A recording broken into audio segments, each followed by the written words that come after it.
So as the CFO, obviously you're measuring the bottom line and return on investment and those sort of things. Do you have any other hard metrics or any other metrics that get passed down either from the provincial government or which you internally set for yourself, which would be, let's say, measurable metrics? Right. We have a number of metrics. We've been working with PricewaterhouseCoopers on our corporate metrics for managing the business. We've also been working on the external metrics for allowing the public to measure how we do. Those metrics include the quality of service we offer. For example, reliability of the service is a key metric for us.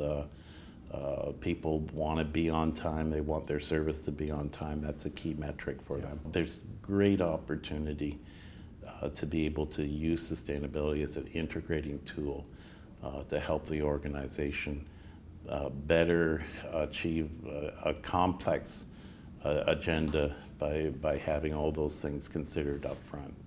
So I think our investment in sustainability is as much on the planning side as it is on ultimately the delivery side. So some of the metrics, if we just focus on, let's say, environment to start with, some of them it's quite easy to make the case. Because if you reduce emissions, the likelihood is you're also reducing your energy bill. Right. So as a CFO, it's sort of quite easy to make that linkage.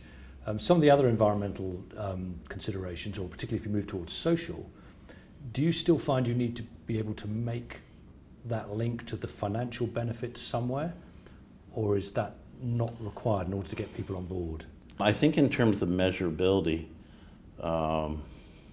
again, at different levels it gets more complex and harder to put a financial benefit around it. I think that still is measurable, but you got to think a little bit outside of the day. You got to look at the innovations and see what's coming down the pipeline and make sure you can get in on it as quickly as you can. But the final one, I guess, is when you try to look at moving people out of automobiles and onto transit.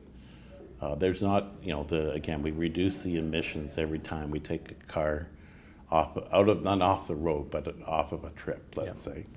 The hard part is being able to clearly measure the link between moving someone onto transit and taking that trip out of the system, that automobile trip out of the system.